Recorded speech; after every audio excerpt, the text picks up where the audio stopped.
Unit 2, Reading Narratives, The Elements of Fiction. Theme. Throughout the unit, you will be required to discuss each text's theme. The discussion of a story's theme is a great addition to a reflection. It can be effectively discussed in the interpretation section of a reflection. What does theme mean? The theme of any literary work acts as a foundation for the entire literary piece. The theme is basically the main subject. The theme can be a pattern or motif throughout the literary work, occurring in a complex, long, winding manner, or it can be short and sweet and provide a certain insight into the story. Setting. In works of narrative, especially fictional, the literary element setting includes the historical moment in time and geographic location in which a story takes place, and helps initiate the main backdrop and mood for a story. For example, if the story is set on a dark, cold night while it is raining outside, this usually creates an uneasy mood where something bad usually occurs. Some examples of theme. The main theme in the play Romeo and Juliet was love, with smaller themes of sacrifice, tragedy, struggle, hardship, devotion, and so on. The main theme in the story Bus Stop is that tragic events greatly affect our lives, with smaller themes of the world truly being a small place.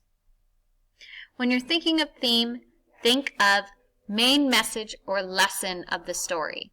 So, if you're reading the short story Cinderella, you might think that the theme is good things come to those who wait, or good people through hard work receive good things.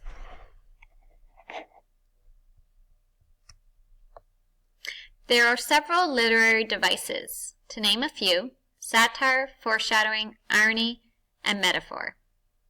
Other literary devices include the elements of fiction. We will be looking in depth at the elements of fiction. Parts of a typical plot. As you can see, the elements of fiction are found in a typical plot. They include the exposition, the conflict, the rising action, the climax, the falling action, and the resolution. Plot. Plot is the sequence of events or incidents that make up a story. The beginning, middle, and end of the story. Exposition. The exposition is designed to arouse the reader's interest.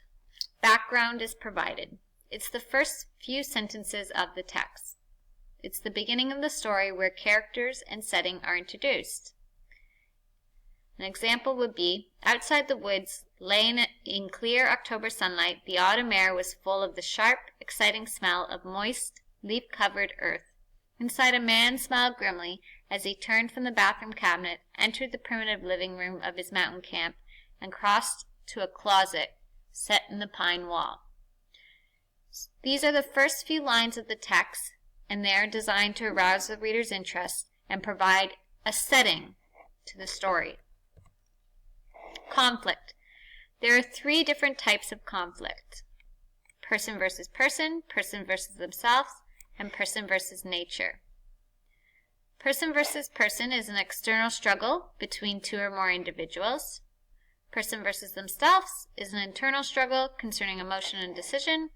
And person versus nature and society is an external struggle between person and an element of nature or the environment. Person versus person. Person versus person is typically the classic hero versus villain story. In literary studies, the hero is called the protagonist, and the villain is called the antagonist. If you click the link below, you'll see a great example of person versus person conflict. It's Batman versus Joker. Person versus themselves. Person versus themselves is an internal struggle concerning emotion and decision. This typically involves a character experiencing an internal struggle or coming to terms with a decision they have made or an experience they have had. It can also involve a main character struggling to fit in. Examples include Perks of Being a Wallflower, Freaks and Geeks, Superbad, and Still Alice. Person versus nature. External struggle between person and an element of nature or the environment. So a good example is the movie Castaway, where Tom Hanks is in a plane crash and has to survive on a deserted island for many years. Rising action. Rising action is the complication or development of the conflict.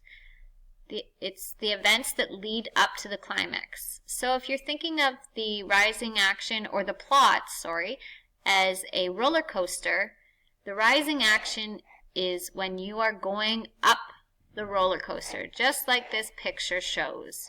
Tensions is building, things are getting more exciting. The climax. The climax is the tip of the roller coaster or the hump of the roller coaster.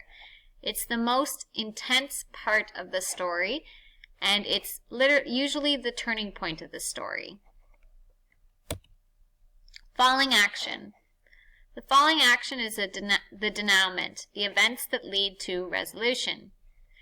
These are the events immediately after the climax. So, once again, if we are thinking about that roller coaster, the climax is the very top of the roller coaster. The falling action is the slope downwards from the roller coaster. Resolution.